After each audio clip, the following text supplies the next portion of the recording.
महाकुंभ हा एकतेचा संदेश. मन की बात मध्ये पंतप्रधान नरेंद्र मोदींचं हे वक्तव्य. आगामी भव्य धार्मिक मेळाव्यातून समाजामधील द्वेष आणि फूट संपवण्याचा संकल्प घेण्याचं मोदींचं आवाहन. नवी दिल्लीत विधानसभेचा निकाल बदलण्यासाठी भाजपकडून मतयाद्यांमध्ये फेरफार. अरविंद केजरीवाल यांचा भाजपवर गंभीर आरोप.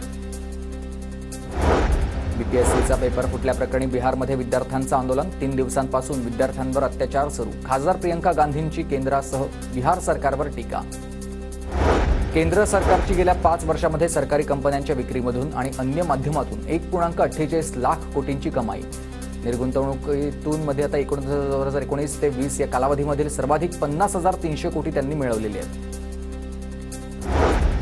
पंतप्रधान इंटर्नशिप योजनेअंतर्गत 1.27 लाख जागांसाठी तब्बल 6.21 लाख अर्ज आले. 2024च्या अर्थसंकल्पामध्ये झाली होती घोषणा. मुंबईच्या देवनारमध्ये कचऱ्यापासून वीज निर्मिती प्रकल्पाच्या क्षमतेमध्ये वाढ झाली आणि पुढील वर्षी ऑक्टोबरपासून प्रतिदिन 4 मेगावॅट ऐवजी 7 मेगावॅट वीज निर्मिती होणार आहे. ऑनलाईन वीज बिल भरणाऱ्या ग्राहकांचा टक्का वाढवण्यासाठी डिजिटल ग्राहक योजना सुरू झाली आहे. 31 मार्च 2024 नंतर सलग 3 वेळा ऑनलाईन वीज बिल भरणारे योजनेसाठी पात्र असतील. महावितरणची माहिती आहे. पुणे शहरातील टेकड्यांवर सेलिब्रेशन करणाऱ्यांवर कारवाई करण्याचा वन विभागाचा निर्णय. नववर्षानिमित्त गड किल्ल्यांच्या पायथ्याशी विशेष बंदोबस्त ठेवण्यात येईल. महाराष्ट्र अंधश्रद्धा निर्मूलन समितीकडून उद्या 31 डिसेंबरला दारू नकोय दूध प्या हा उपक्रम. अनिसकडून राज्यभर उपक्रम राबवला जाईल.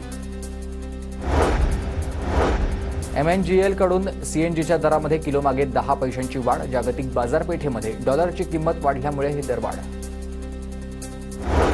पुण्यात फॅशन टेक्नॉलॉजीचं कॉलेज सुरू होणार आहे. महर्षी कर्वे स्त्री शिक्षण संस्था फॅशन टेक्नॉलॉजी ही शिक्षण संस्था सुरू करण्यात येणार आहे आणि राज्य सरकारकडून नव्या युनिटला मान्यता देण्यात आली आहे.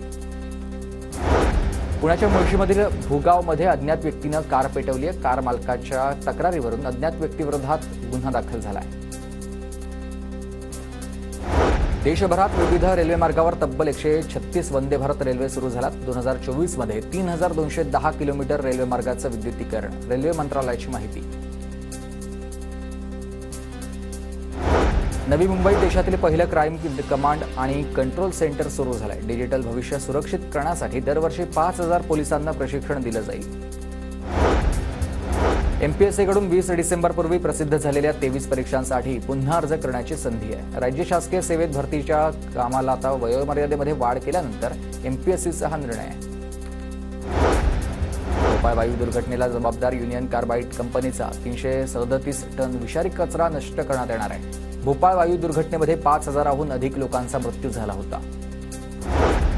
भारताच्या कोनेरू कंपनीनं जिंकला वर्ल्ड रॅपिड चॅम्पियनशिपचा खिताब. इंडोनेशियाच्या इरिन हिचा पराभव करून दुसऱ्यांदा जागतिक जलद बुद्धिबळ स्पर्धेत जेतेपद पटकावलंय.